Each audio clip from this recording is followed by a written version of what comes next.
ఉన్నటువంటి దక్షిణమూర్తి దర్శనం చేసుకోండి. స్వామివారు చాలా విశేషము. మనకి గురువు ఉంటేనే అన్ని విధాలుగా బాగుంటుంది. కావున ఆ ఒక గురువు దక్షిణామూర్తిని దర్శనం చేసుకొని మనం మళ్ళీ కూడా ఆ ఒక స్వామివారిని ఇక్కడ నాగుల కట్ట ఇది. అందరూ కూడా మనం నాగుల చోటి విశేషం వచ్చినప్పుడు ఆ ఒక స్వామివారికి అందరూ కూడా నాగులు అంటే పాలు పోసి పూజ చేసుకుంటారు. మీరు కూడా వచ్చి దర్శనం చేసుకోండి ఒకసారి. ఇలా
ఇక్కడ శివకేశవ, శివాయ విష్ణు రూపాయ అంటారు కదా, అలాగా శివకేశవులు వీళ్ళిద్దరు.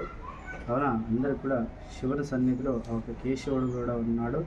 అందరూ దర్శించుకోండి.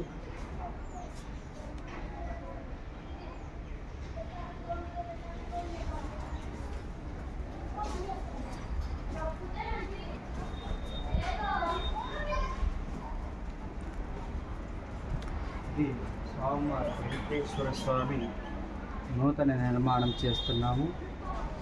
ఈ ఒక స్వామివారు ఆగస్టులో స్వామివారికి ప్రతిష్ట ఉంది. వెంకటేశ్వర స్వామి సన్నిధి శివకేశవ అనే ఒక సన్నిధి మీరు ఎక్కడ వినుండరు.